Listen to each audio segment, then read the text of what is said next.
El frío en la cocina era seco, profesional. Un aire acondicionado industrial que mantenía el pescado a la temperatura exacta del miedo. Mateo no sentía los dedos, pero no le hacía falta. Sus manos conocían el ritual por instinto, una memoria grabada a base de quemaduras, cortes y 14 horas diarias frente al fuego. Sobre la tabla de polietileno blanco descansaba un lenguado de 4 kilos. Fresco, ojos brillantes, carne firme, el olor del mar de chorrillos todavía pegado a las escamas. Mateo tomó su cuchillo Suishin, acero japonés forjado en Sakai, una hoja delgada, afilada hasta la crueldad, capaz de separar el alma del cuerpo con un solo movimiento. «El corte es todo», susurró Mateo. Su voz era un roce de metal contra piedra. No había amor en sus movimientos. El mito del cocinero que cocina con cariño era una mentira para turistas y programas de televisión. La alta cocina era disciplina, técnica y una fatiga que te iba carcomiendo los huesos. Se cocinaba por orgullo, por orden o por odio. Y Mateo, esa mañana, tenía las 3 cosas en la sangre. Deslizó la hoja. El acero entró en la carne blanca con un siseo casi imperceptible. Un corte limpio, longitudinal, siguiendo la espina dorsal. Mateo no miraba el pescado. Sentía la resistencia del tejido a través del mango de madera de magnolia. En la cocina de un gran restaurante, el silencio es una herramienta más. Solo se oía el zumbido de las cámaras frigoríficas y el estacato rítmico de los otros cocineros preparando la mise en place. «El mundo es una mierda», pensó Mateo mientras retiraba la piel con un gesto seco. Pero un corte limpio es una de las pocas verdades que quedan. A sus 38 años, Mateo era un veterano de las hornillas. Tenía la mirada de quien ha visto demasiadas batallas perdidas y ya no espera el rescate. Había aprendido el oficio de su padre en un restaurante pequeño frente al mar, donde el ceviche no era una arquitectura de diseño, sino una necesidad del paladar. Su padre le había enseñado que el limón cura, que la cebolla acompaña y que el ají es el que dicta la sentencia. Miró el reloj de acero en la pared. Las 12 menos cuarto. En 15 minutos el sarón se llenaría. En 15 minutos el verdugo cruzaría la puerta. Mateo dejó el cuchillo sobre un paño limpio. Miró los dados de pescado perfectamente simétricos. Eran perlas de carne nacarada, listas para el sacrificio. En un recipiente de acero quirúrgico, el hielo mantenía el frío. Todo estaba en orden. La técnica era perfecta. La ejecución sería impecable.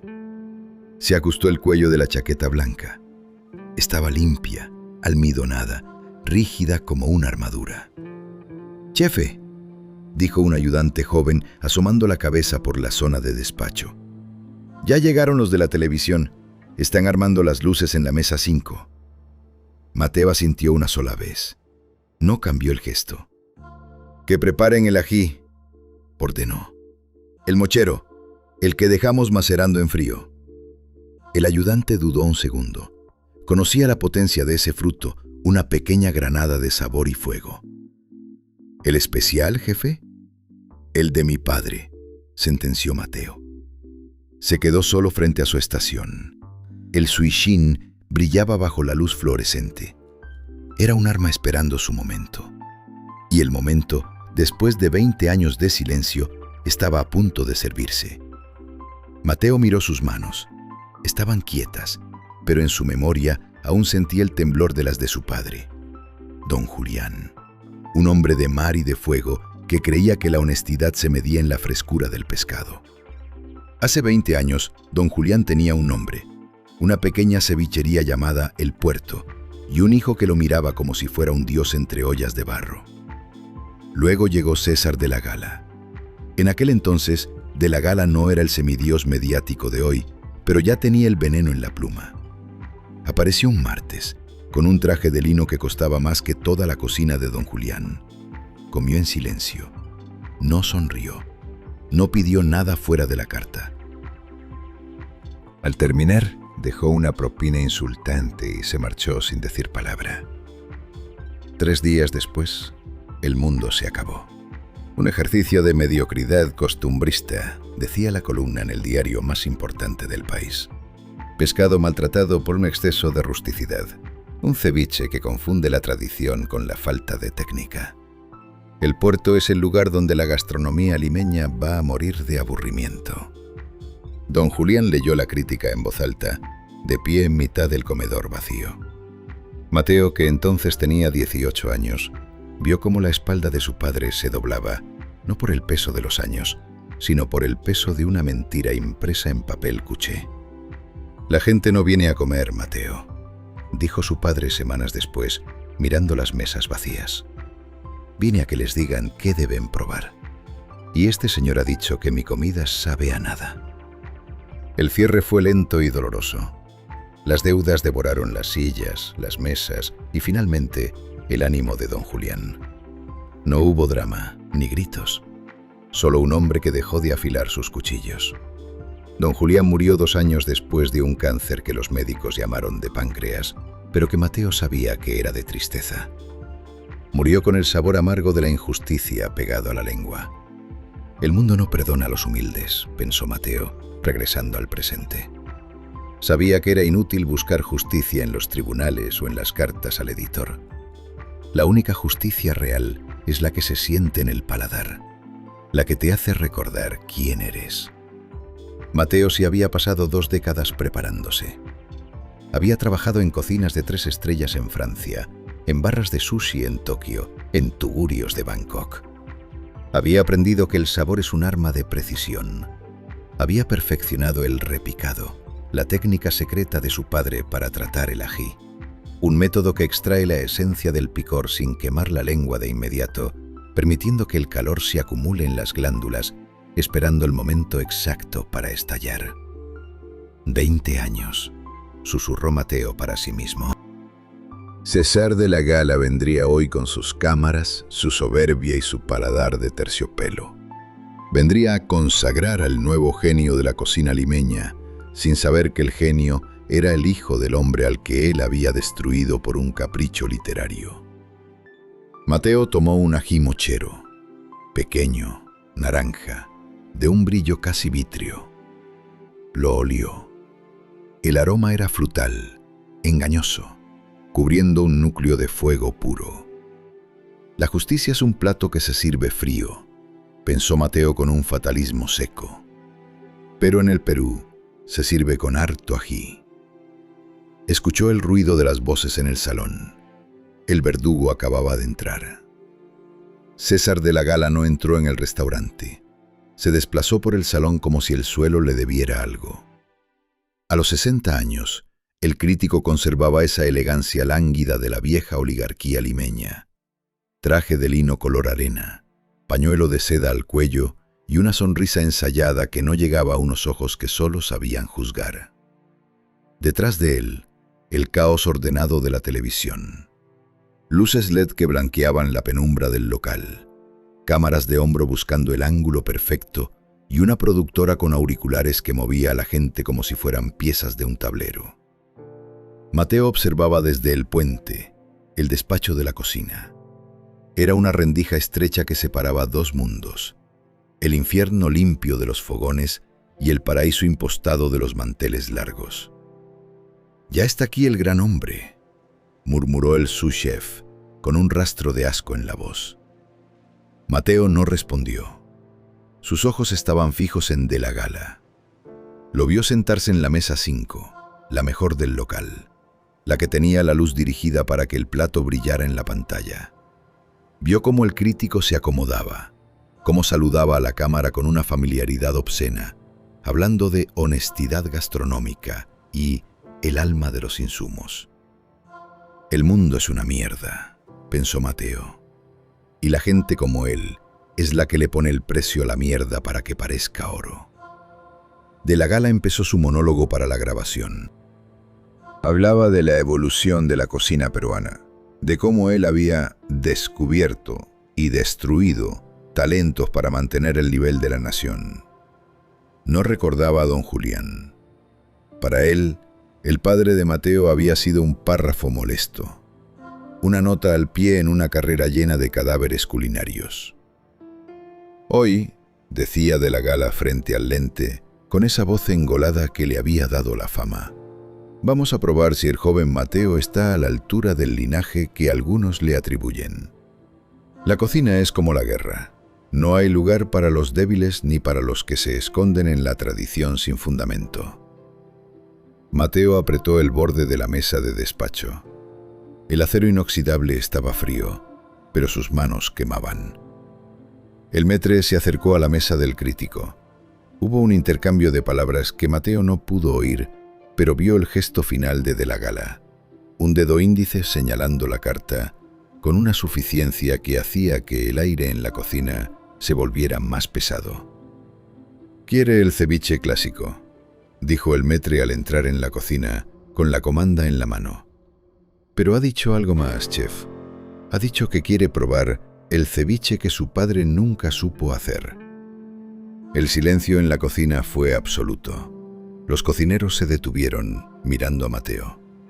Era una provocación directa, un guante arrojado con la elegancia de un verdugo que sabe que tiene el hacha en la mano. Sabía que era inútil esperar decencia de un hombre así, pensó Mateo. Tomó su cuchillo, Suishin. Sintió el peso equilibrado, el frío del acero. Miró hacia el salón a través de la rendija. De la Gala estaba riendo por algo que había dicho el camarógrafo, ajeno a que el hombre en la cocina ya no era un cocinero, sino un artillero preparando la salva final. «Dile que se lo prepararé», dijo Mateo, con una calma que hizo que el maître diera un paso atrás. «Dile que será un ceviche que no podrá olvidar mientras viva». Se dio la vuelta y se dirigió a su estación.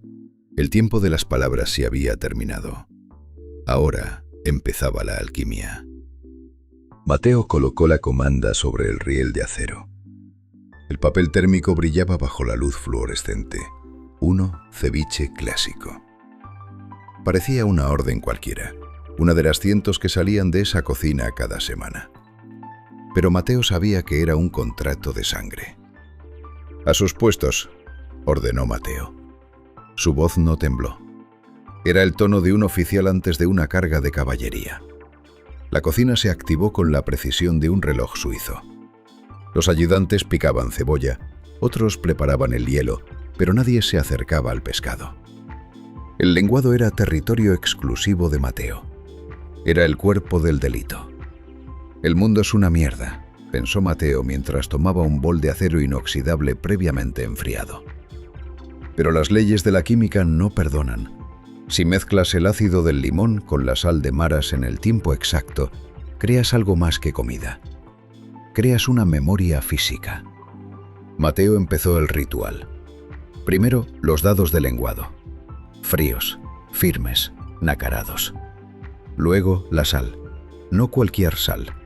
Sal de las salineras de maras, recolectada a mano en los Andes. El cristal rompiendo la fibra del pescado, abriendo los poros para lo que vendría después. «El ají», dijo Mateo, extendiendo la mano sin mirar.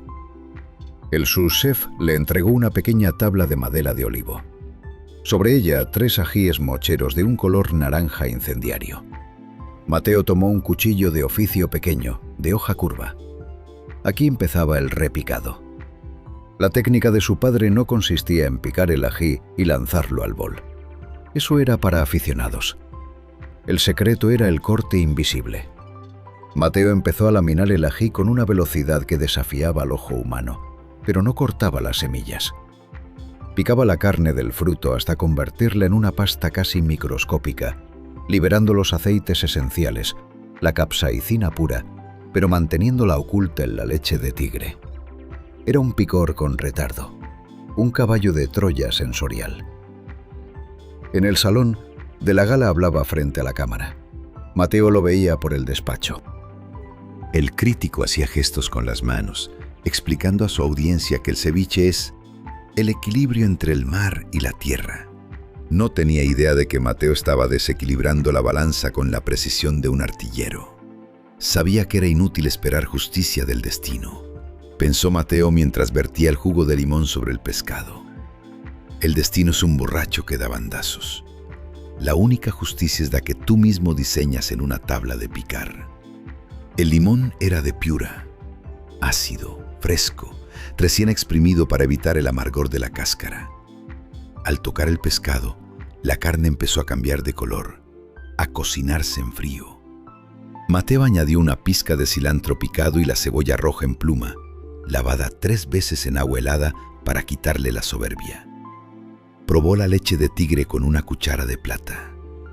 El sabor era perfecto, ácido, salino, con el frescor del mar. Pero al final, muy al fondo de la garganta, sintió el primer aviso del ají mochero. Un calor sutil, casi elegante. «Listo», dijo Mateo. Emplató el ceviche en un cuenco de cerámica blanca, profunda. Lo coronó con una rodaja de camote glaseado y choclo desgranado. El plato era una obra de arte minimalista. Parecía inofensivo. Parecía el trabajo de un cocinero que buscaba una estrella. «Llévalo», le dijo al maître, «y dile que se lo envíe al hijo de Julián, con sus respetos». Mateo se quedó inmóvil, con el cuchillo suicina en la mano, viendo cómo el camarero cruzaba el umbral hacia el salón. El silencio en la cocina se podía cortar con un hilo. El pedido sagrado ya no era suyo. Ahora pertenecía a la historia. De la Gara recibió el plato como quien recibe una ofrenda. Las luces de las cámaras se reflejaron en el cuenco de cerámica blanca, haciendo que el pescado brillara con un fulgor casi radiactivo. El crítico ajustó su postura, se pasó la mano por el cabello canoso y miró directamente al lente. Sabía que Lima entera lo estaba viendo. Sabía que sus palabras podían encumbrar o hundir el restaurante en los próximos 5 minutos. Desde la cocina, Mateo no le quitaba el ojo de encima. En su mano derecha todavía sostenía el pequeño cuchillo de oficio. «El ají mochero no perdona», murmuró Mateo para sí mismo. No era una exageración de cocinero. El ají mochero, traído de las tierras secas de Trujillo, es una joya traicionera. Es pequeño, de un naranja vibrante, con un aroma cítrico que invita al engaño. Pero su capsaicina es de una pureza absoluta. El repicado de su padre consistía en tratar el fruto como si fuera nitroglicerina. Se extrae la esencia, se elimina el amargor de las venas y se concentra el aceite en una emulsión invisible que impregna el pescado sin cambiar su color. «El mundo es una mierda», pensó Mateo, observando cómo de la Gala tomaba la cuchara de plata. Pero la química es honesta. La capsaicina no sabe de clases sociales, ni de críticas literarias, ni de programas de televisión. Solo sabe de terminales nerviosas y de dolor. El secreto del repicado era el retardo. No es el picor que te quema los labios al primer contacto, es el que espera. El que se aloja en las glándulas salivales y empieza a subir por el nervio trigémino con la lentitud de un veneno de serpiente. Para cuando el cerebro recibe la señal de alarma, ya es demasiado tarde para beber agua. Ya es demasiado tarde para pedir disculpas. Mateo recordó a su padre en sus últimos días. Sus manos, antes firmes, ya no podían sostener un cuchillo. De la Gala le había arrebatado el orgullo, y un cocinero sin orgullo es solo un hombre que calienta cosas. «Aquel ceviche de mi padre era perfecto», dijo Mateo en voz baja, como si hablara con la pared de acero. «Pero tú dijiste que no tenía técnica. Hoy vas a probar la técnica más depurada del Perú». De la Gala levantó la cuchara. Se tomó su tiempo, disfrutando del suspense. Acercó el trozo de lenguado a la boca. Lo olió. Suspiró con esa teatralidad que tanto irritaba a los profesionales del gremio. Sabía que era inútil esperar que el tiempo borrara la ofensa, pensó Mateo. Hay deudas que solo se pagan con el cuerpo. El crítico introdujo la cuchara en su boca, cerró los ojos, masticó despacio. Las cámaras hicieron un primer plano de su rostro, buscando la expresión de éxtasis o de rechazo que marcaría el destino de Mateo. En la cocina, el silencio era tan pesado que el ruido del aire acondicionado parecía un trueno. Mateo apretó los dientes. El repicado estaba en marcha. La alquimia del ají acababa de ser entregada a su destinatario. El primer segundo después del bocado fue de una paz absoluta. De la Gala mantenía los ojos cerrados, moviendo la mandíbula con la lentitud de un rumiante que se sabe observado por millones. En la televisión, el silencio vende, y el crítico era un maestro de la pausa dramática. Mateo observaba desde la sombra de la cocina. Sabía lo que estaba pasando en esa boca.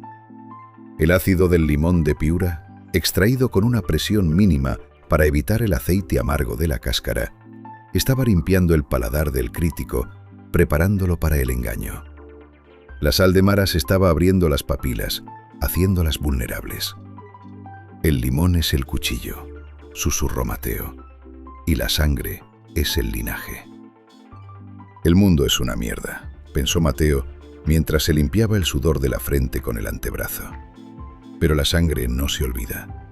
Puedes cambiar de nombre, puedes viajar 10.000 kilómetros, puedes estudiar en las mejores escuelas del mundo, pero al final vuelves a la estación de tu padre.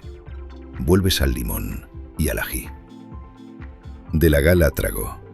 Abrió los ojos y miró a la cámara. Su expresión era de una sorpresa genuina, casi humilde. Por un momento, el personaje del crítico cruel se desmoronó ante la pureza del sabor. Comenzó de la Gala, buscando la palabra exacta en su inmenso vocabulario de adjetivos caros. Es una revelación. El equilibrio es absoluto. La acidez es una caricia. El pescado es mantequilla de mar. En la cocina, el sous chef soltó un suspiro de alivio. Los ayudantes sonrieron. Creían que habían ganado. Creían que el elogio del verdugo era la victoria final. Solo Mateo permanecía rígido, con la mirada clavada en el cuello de la Gala, donde una pequeña vena empezaba a latir con una frecuencia irregular. Sabía que era inútil esperar que el elogio borrara la tumba de mi padre, pensó Mateo. El perdón no llena los restaurantes vacíos, ni devuelve la vida a los hombres rotos. El repicado estaba en su fase de latencia. Los aceites esenciales del ají mochero, invisibles y potentes, se habían adherido a las paredes de la garganta del crítico. La capsaicina, esa molécula diseñada por la naturaleza para proteger al fruto del ataque de los mamíferos, estaba empezando a penetrar en las membranas mucosas. De la Gala tomó una segunda cucharada. Estaba eufórico. Creía haber descubierto el secreto de Mateo. Creía que podía apropiarse de ese sabor con una frase ingeniosa. «Estamos ante el renacimiento de la tradición», dijo el crítico, con la voz un poco más ronca de lo habitual. Esto es lo que Julián, el padre de Mateo, nunca pudo entender. La técnica por encima del sentimiento. Mateo apretó los puños. Técnica por encima del sentimiento. De la Gala seguía escupiendo sobre la memoria de su padre mientras masticaba el pescado que Mateo había cortado con el alma en el filo. Entonces ocurrió. Fue un cambio sutil en la mirada del crítico, una pequeña chispa de duda. De la Gala carraspeó ligeramente. Se llevó la mano al pecho, de forma inconsciente. El calor ya no era una caricia, era un pulso, un latido que nacía en el centro de la lengua y se extendía hacia los oídos. «El limón limpia», dijo Mateo, casi para sí mismo, «pero la sangre cobra las deudas». El tiempo de la degustación había terminado. Ahora empezaba el tiempo de la biología. En la cocina, el tiempo se detuvo. El sonido rítmico de los cuchillos contra las tablas desapareció. El murmullo de las ollas hirviendo se convirtió en un ruido de fondo, lejano, irrelevante. Los 12 hombres y mujeres que formaban la brigada de Mateo se habían convertido en estatuas blancas bajo la luz fluorescente. Nadie hablaba. Todos miraban el pequeño monitor colgado en la esquina de la cocina, el que transmitía la señal en vivo de la televisión. «Miren al viejo», susurró el parrillero, un hombre rudo de manos curtidas por el carbón. César de la Gala seguía en pantalla. Su rostro, antes pálido y aristocrático, estaba adquiriendo un tono rosado, casi febril. Una gota de sudor, pesada y brillante, nació en su sien y empezó a bajar lentamente por la mejilla, perdiéndose en el cuello de su camisa de seda de $300. El mundo es una mierda, pensó Mateo, observando el monitor sin parpadear. Pero el sudor no miente. El sudor es la firma del cuerpo cuando ya no puede sostener la máscara. Mateo sentía el calor de los fogones a su espalda, pero por dentro estaba frío. Miró a su brigada. Vio el miedo en sus ojos. Miedo a las consecuencias, miedo a la ruina, miedo a la ira de un hombre que podía cerrar cualquier puerta de Lima con una sola llamada telefónica. No entendían que Mateo ya no tenía nada que perder. Quien ya ha visto enterrar a su padre por una mentira, no teme al silencio de un crítico. «Vuelvan al trabajo», ordenó Mateo. Su voz fue un latigazo seco. «Pero, chef, se está poniendo mal», dijo la jefa de pastelería, señalando la pantalla. «He dicho que vuelvan al trabajo. La cocina no se detiene porque un hombre tenga calor». Los cocineros bajaron la cabeza y retomaron sus puestos, pero sus movimientos eran mecánicos, torpes. El aire en la cocina se había vuelto denso, cargado de una electricidad estática que hacía que el vello de los brazos se erizara. El olor a vinagre, a cilantro y a pescado fresco era ahora el olor de una emboscada. Mateo volvió a la rendija del despacho. A través del cristal, vio a De la Gala llevarse la mano al nudo de la corbata. Lo aflojó 1 centímetro, un gesto inaudito en un hombre que vivía para la etiqueta. El crítico tomó el vaso de agua. Lo bebió de un trago, con una urgencia que rayaba en la desesperación. Sabía que era inútil beber, pensó Mateo con una calma técnica.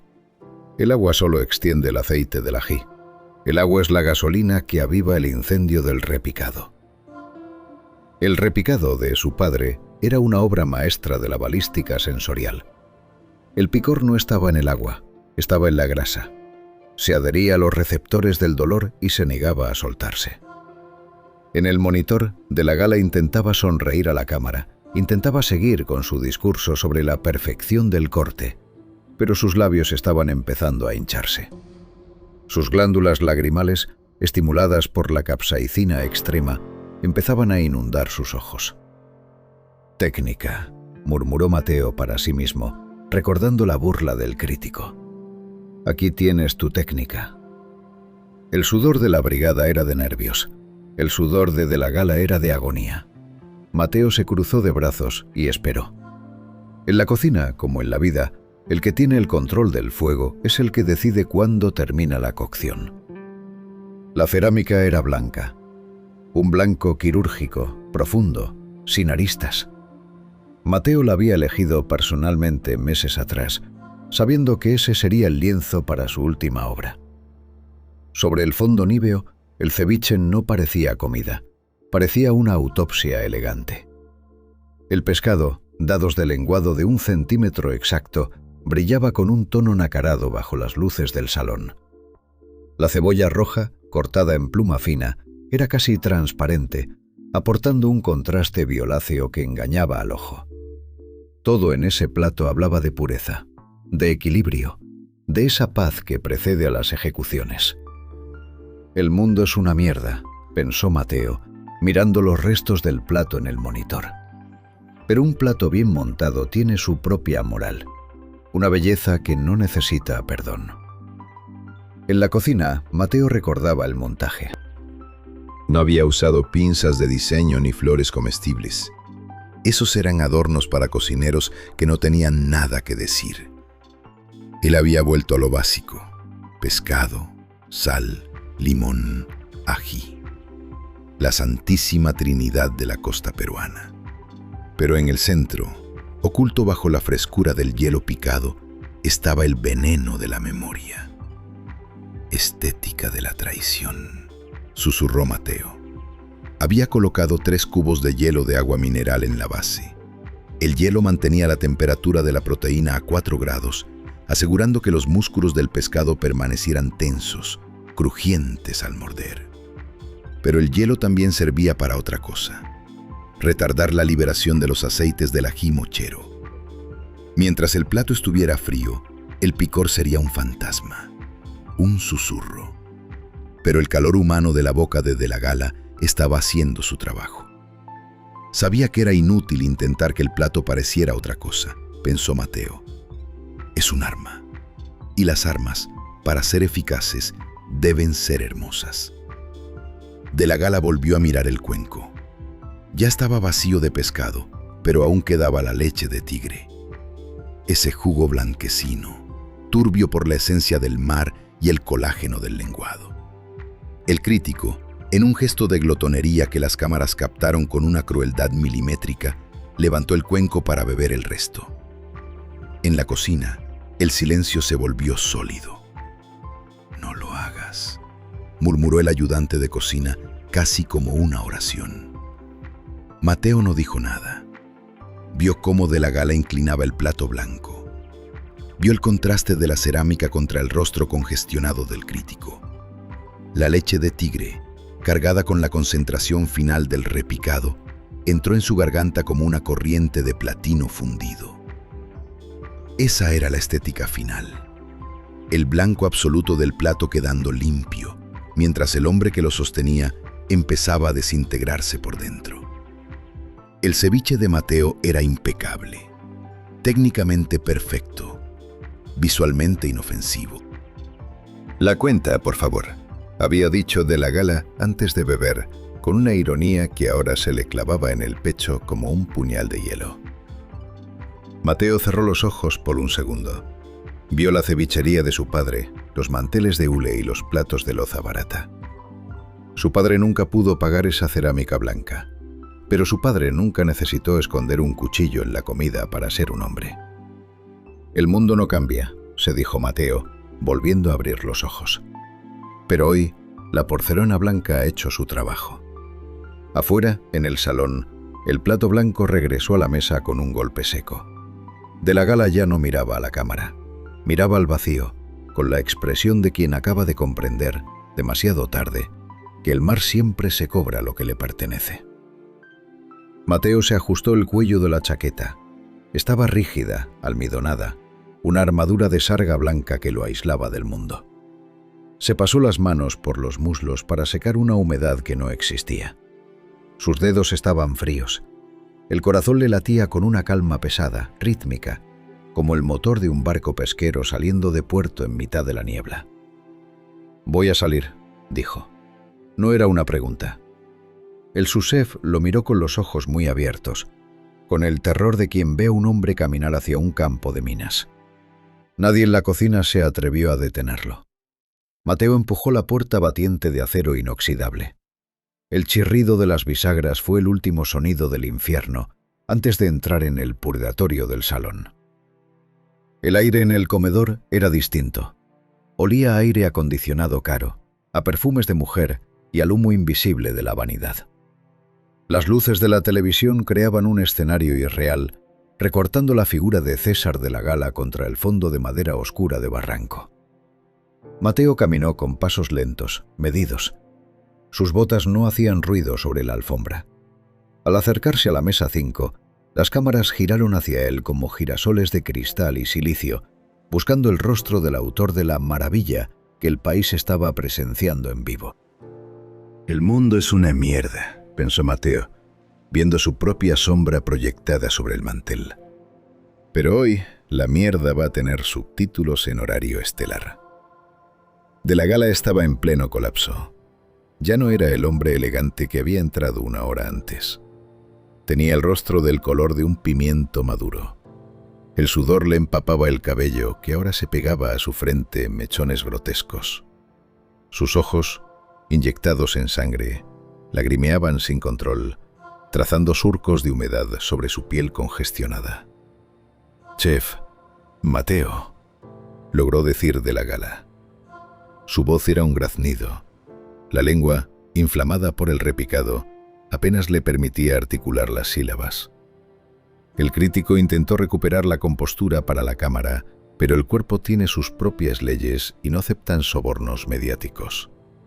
Un espasmo de hipo, violento y sonoro, le sacudió el pecho, haciendo que el cristal de su vaso de agua chocara contra sus dientes. «Espero que el punto de ají sea de su agrado, señor de la Gala», dijo Mateo. Su voz sonó clara, metálica, proyectándose directamente hacia los micrófonos ambientales. Mateo se paró al borde de la mesa, con las manos cruzadas a la espalda. No había rastro de servilismo en su postura. Era un perito examinando un desastre natural. «Es picante», jadeó el crítico, llevándose una servilleta a la boca para ocultar un hilo de saliva que se le escapaba involuntariamente.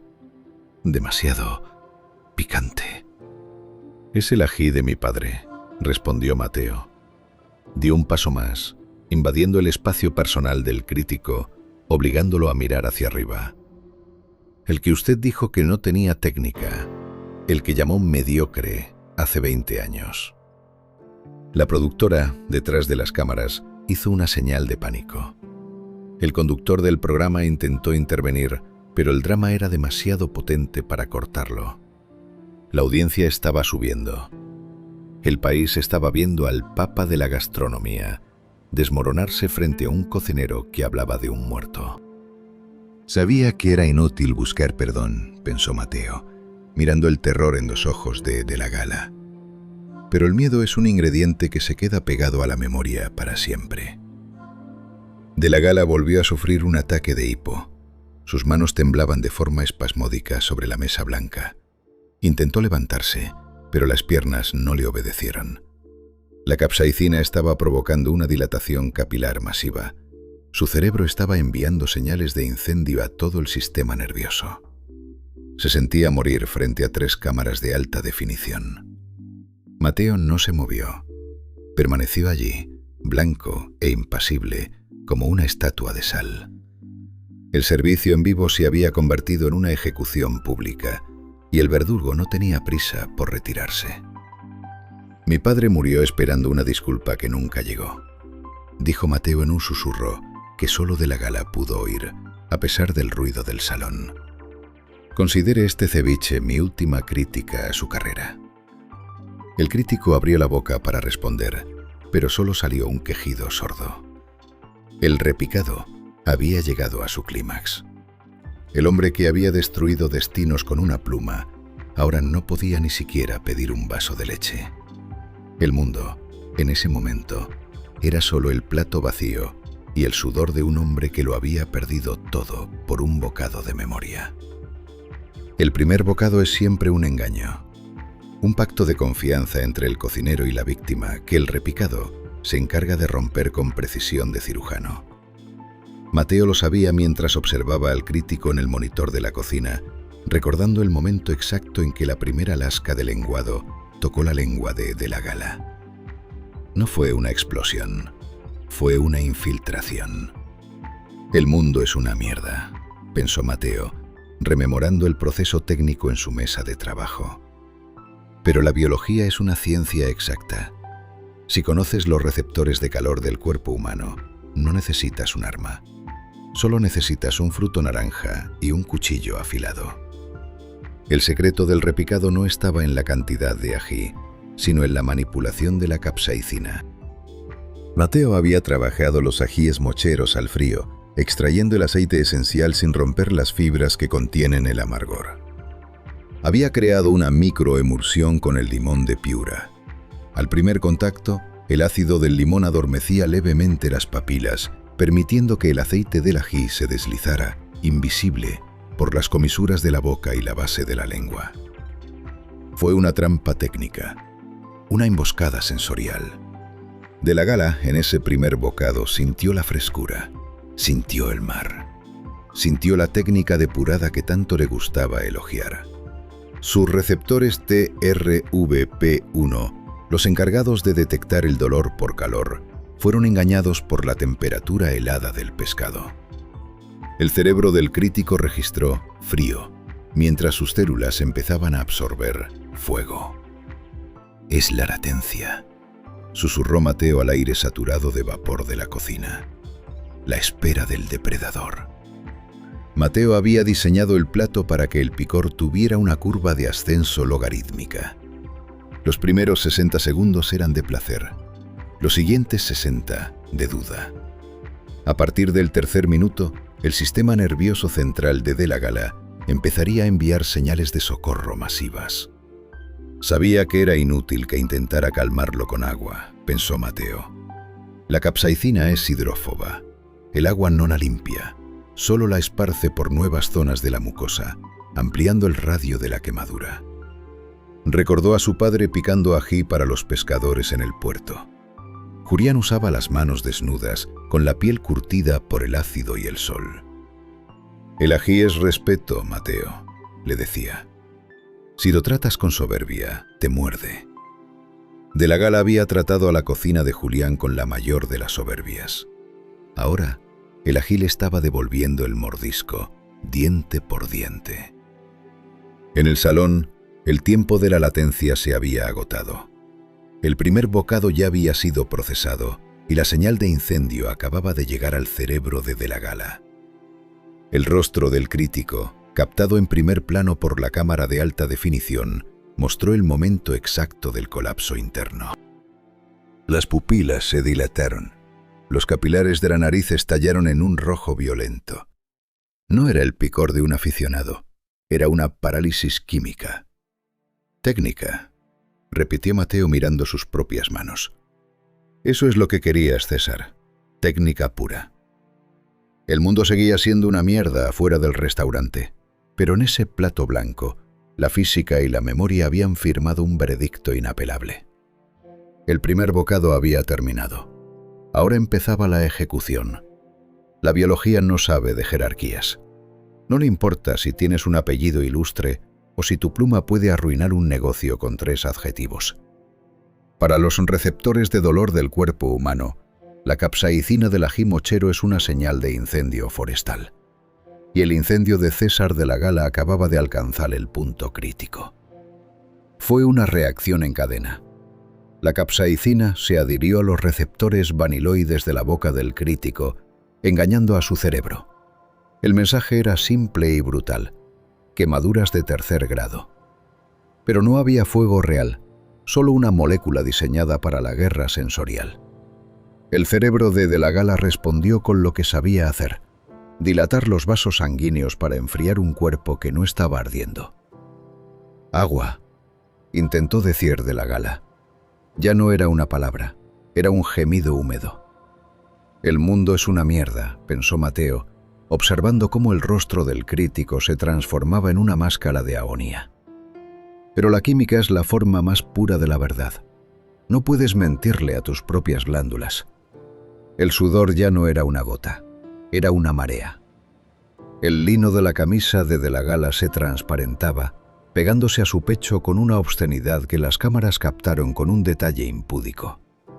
Sus ojos eran 2 pozos de sangre, inundados por lágrimas que no eran de tristeza, sino de autodefensa. El moco empezó a resbalar por su labio superior, ignorado por un hombre que ya solo luchaba por respirar. El repicado de Mateo estaba atacando el nervio trigémino. De la Gala sintió que le clavaban agujas de platino al rojo vivo detrás de los oídos. La lengua, pesada y ajena, se le escapaba de la boca en un intento instintivo de buscar aire fresco que no existía. «Señor de la Gala, ¿se encuentra bien?», preguntó el conductor del programa con una nota de pánico real en la voz. El crítico no respondió. No podía. Sus cuerdas vocales estaban contraídas por un espasmo defensivo. El dios de la gastronomía limeña estaba sufriendo un colapso físico en horario estelar, perdiendo los fluidos y la dignidad frente a un país que lo odiaba en silencio desde hacía décadas. Sabía que era inútil que buscara alivio. Pensó Mateo con una frialdad técnica. La capsaicina es un aceite. El agua es solo el transporte que la lleva más profundo, hacia el esófago, hacia el estómago, ampliando el radio del desastre. De la Gala volvió a tener un ataque de hipo.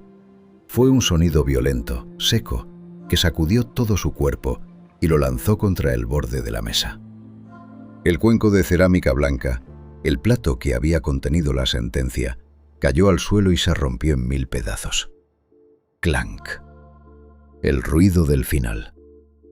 Mateo dio un paso al frente, no para ayudarlo, sino para asegurarse de que el crítico viera sus ojos una última vez antes de que la vergüenza lo obligara a cerrar los suyos.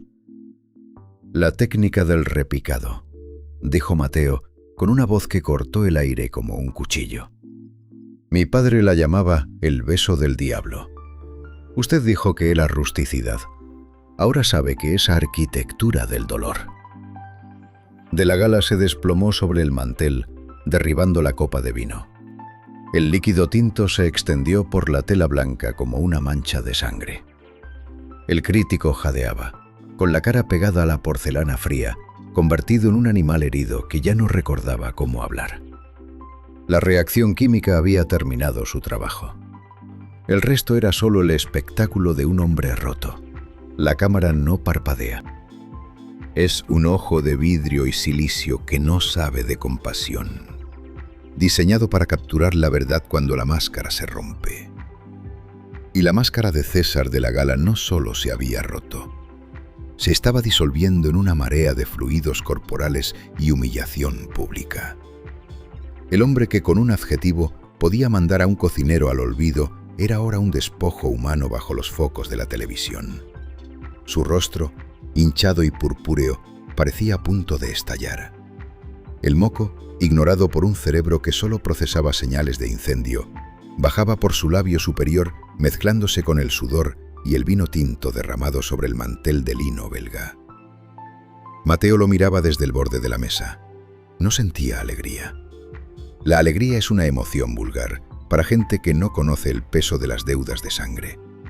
Sentía una satisfacción técnica, la misma que siente el cirujano que ve cómo el tumor es finalmente extraído o el verdugo que escucha el clic exacto del mecanismo de la horca. Se acabó, dijo Mateo. Su voz fue un susurro metálico que la cámara captó con la precisión de un suspiro. El desmoronamiento era total. De la Gala intentó articular una palabra, una última defensa, un insulto que le devolviera el mando de la situación. Pero sus cuerdas vocales, contraídas por el repicado, solo emitieron un sonido gutural, un quejido húmedo que recordaba al de una bestia herida en un matadero de mala muerte. El hombre que presumía de poseer el vocabulario más refinado del continente, ahora no podía ni siquiera pedir clemencia. El mundo es una mierda, pensó Mateo, viendo cómo el crítico se agarraba al borde de la mesa mientras sus piernas cedían. Pero la gravedad y la química son las únicas leyes que no aceptan sobornos. La productora gritaba órdenes que nadie escuchaba. El conductor del programa, un tipo de sonrisa plástica que ahora tenía los ojos desencajados, intentó tapar el plano con su propio cuerpo, pero el camarógrafo, oliendo el rastro de la sangre mediática, hizo un zoom brutal hacia los ojos de la Gala. En esos ojos, inyectados en sangre y anegados en lágrimas, no había rastro de la antigua soberbia. Solo había terror. El terror básico de un animal que comprende que su depredador lo ha estado esperando durante 20 años. ¿Técnica?, preguntó Mateo, inclinándose sobre el crítico. Aquí tienes tu técnica. Es la que mi padre te envió desde su tumba. De la Gala sufrió un nuevo espasmo. Un hipo violento que le hizo golpear la barbilla contra el borde de la mesa. Su mano, temblorosa, alcanzó un trozo de pan, tratando de apagar el fuego con carbohidratos, pero el repicado estaba en su fase profunda. El pan solo sirvió para hacerlo atragantar. El crítico empezó a toser de forma compulsiva, escupiendo restos de migas y saliva sobre la impecable superficie de la mesa 5. Sabía que era inútil que intentara salvarse, pensó Mateo con un fatalismo seco. Hay manchas que no salen de la tela, y hay dolores que no salen del alma. El Salón de Barranco, el epicentro de la elegancia limeña, se había convertido en el escenario de una degradación absoluta. Los invitados de las mesas vecinas se habían levantado, algunos con horror, otros con una curiosidad morbosa. Nadie ayudaba.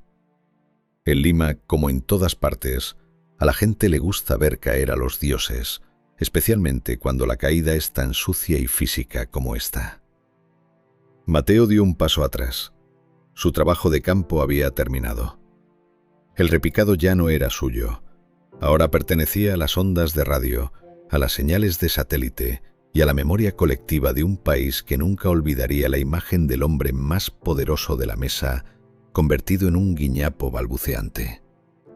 Se dio la vuelta, dándole la espalda a las cámaras, y caminó hacia la cocina.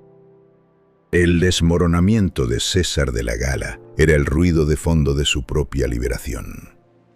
El ojo de la cámara no tiene párpados, no sabe de piedad ni de contextos. Es un mecanismo de cristal y silicio diseñado para una sola cosa: capturar la luz y convertirla en una verdad permanente. Y esa noche, la verdad de César de la Gala era un primer plano brutal. El camarógrafo, un profesional con 15 años de experiencia en bodas, política y desastres naturales, hizo su trabajo. No era un justiciero, era un técnico. Vio el drama, ajustó el foco y apretó el botón de grabar. El lente de 120 milímetros, diseñado para resaltar texturas, hizo una autopsia en vivo del rostro del crítico. La imagen que se transmitió al país fue un cuadro barroco de la decadencia humana. El sudor brillaba en la frente de la Gala como un barniz sobre una tela agrietada. El hilo de moco y vino tinto que bajaba de sus labios parecía una herida abierta. La servilleta, arrugada en su puño, no era un objeto de etiqueta, sino un trapo húmedo con el que intentaba inútilmente secar el diluvio de su propia vergüenza. «El mundo es una mierda», pensó Mateo desde la cocina, viendo esa imagen en el pequeño monitor de servicio. Y las cámaras son el espejo que le ponemos delante para no olvidar su rostro. La imagen viajó por el satélite. Entró en millones de televisores en Lima, en Arequipa, en la selva y en la sierra. La gente vio al hombre que dictaba el gusto de la nación, al pontífice del paladar, reducido a un animal sediento y sin lenguaje, jadeando bajo luces de estudio que él mismo había exigido. El director del programa, un joven con más ambición que escrúpulos, dejó el plano al aire. 1 segundo, 2, 5 segundos. En la televisión, 5 segundos son una eternidad.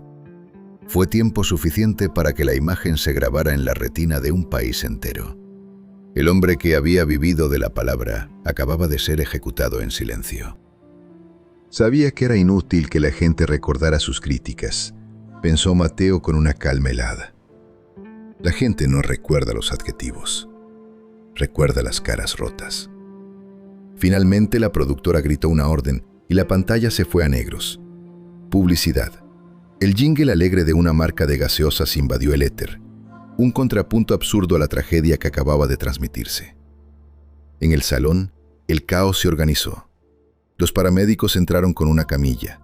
El equipo de televisión empezó a desmontar las luces con una prisa nerviosa. El conductor intentaba disculparse con los otros comensales, pero nadie le escuchaba. El espectáculo había terminado. Mateo no esperó a ver cómo se llevaban a de la Gala. Su trabajo ya estaba hecho. La venganza no era el colapso físico del crítico. Eso era solo el método. La venganza era esa imagen. La imagen que mañana estaría en todos los periódicos, en todos los portales de noticias, en todos los memes. Una imagen eterna que borraría 20 años de críticas soberbias y sentencias inapelables. Se quitó el delantal blanco. Lo dobló con la precisión de quien pliega una bandera tras una batalla perdida, que de alguna manera se ha ganado al final. Afuera, una ambulancia se llevaba el cuerpo de un hombre que aún respiraba, pero cuyo nombre ya era un cadáver. El hombre que había vivido de la palabra había sido destruido por una sola imagen. La palabra muere, la imagen queda. El caos en el salón era un ruido lejano, un eco de sirenas y murmullos que se filtraba en la cocina como el olor de un incendio ajeno. Adentro, bajo las luces fluorescentes, reinaba un silencio de catedral. La brigada estaba inmóvil, mirando a Mateo con una mezcla de miedo, respeto y una complicidad que nadie se atrevía a poner en palabras. Mateo no devolvió la mirada. Se dirigió a su estación de trabajo, el rectángulo de acero inoxidable que era su único territorio en el mundo.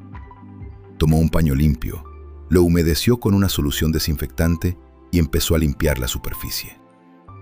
«El mundo es una mierda», pensó mientras frotaba el acero con movimientos metódicos. Pero una estación limpia es una forma de orden. Es la única ley que un cocinero puede imponer. El sous chef se acercó con cautela, como si se acercara un animal que acaba de cazar a su presa. «Chef, ¿qué va a pasar ahora?», preguntó. Su voz era un susurro. Mateo no se detuvo, siguió limpiando. «Nada», dijo Mateo. «El servicio de la mesa 5 ha terminado. Quedan 20 cubiertos por atender». Tomó sus cuchillos. El swishing, el de oficio, el fileteador, eran extensiones de sus manos, de su memoria. Los lavó bajo el chorro de agua fría, uno por uno. Los secó con un paño de lino, con la misma delicadeza con la que un soldado limpia su fusil después de la batalla. «Dicen que de la gala no podía respirar, jefe», dijo el parrillero, acercándose al grupo.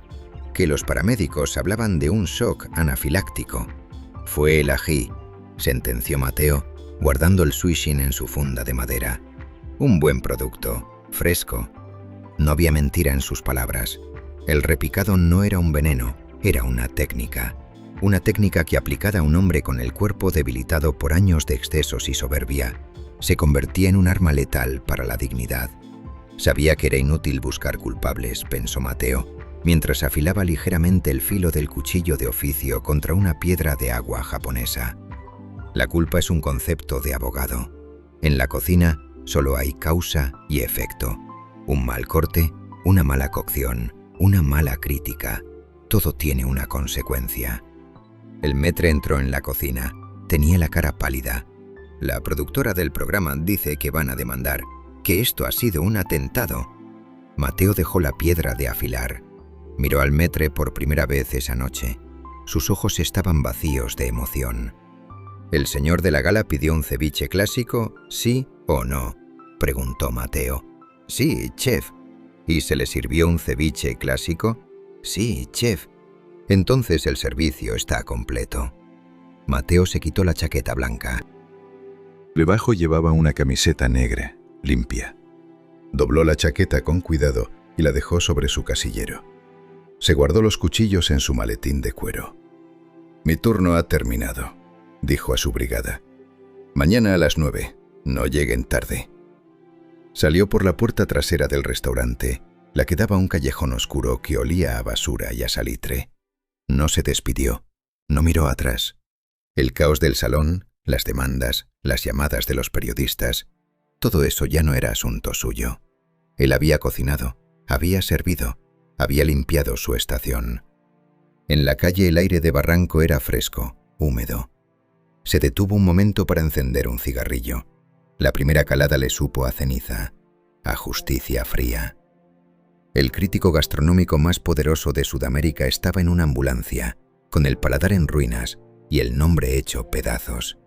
Y Mateo, el hijo de un cocinero olvidado, se perdía en la noche de Lima, con la única satisfacción de haber cerrado una cuenta que llevaba 20 años abierta. El resto era solo ruido. La Costa Verde a las 3 de la mañana es un lugar que no pertenece a Lima. Es una frontera entre el ruido de la ciudad y el silencio absoluto del Pacífico. Mateo estaba sentado en el malecón, sobre el muro de concreto frío.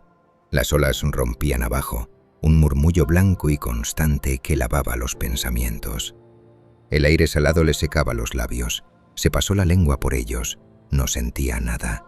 Ni el picor del ají, ni el ácido del limón, ni el amargo del tabaco. Tenía la boca llena de cenizas. «El mundo es una mierda», pensó, mirando el horizonte negro donde el mar y el cielo se confundían.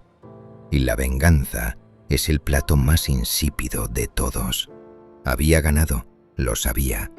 Mañana, el nombre de César de la Gala sería un chiste cruel en todas las sobremesas de Lima. Su imagen, derrotada y babeante, sería el epitafio de una carrera construida sobre el miedo. Y él, Mateo, sería una leyenda silenciosa en el mundo de las cocinas, el hombre que le cobró la cuenta al verdugo. Pero su padre seguía muerto. El restaurante El Puerto seguía siendo un recuerdo de sillas apiladas y manteles polvorientos. La tristeza en los ojos de don Julián, esa sombra que ninguna estrella Michelin podía borrar, seguía allí, grabada en la memoria de Mateo. Sabía que era inútil, se dijo.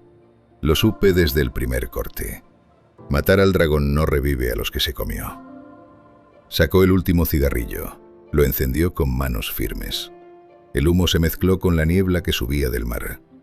No sentía euforia, no sentía paz. Solo un vacío inmenso, la calma que sigue a las grandes tormentas cuando ya no queda nada en pie. Recordó el rostro de la Gala, la sorpresa, el dolor, el pánico. Había sido una ejecución perfecta, una obra de arte culinaria diseñada para la destrucción. Había usado la técnica más depurada para servir el plato más primitivo, el ojo por ojo. Pero ahora, con el estómago vacío y el alma cansada, se dio cuenta de que la cuenta nunca se salda del todo.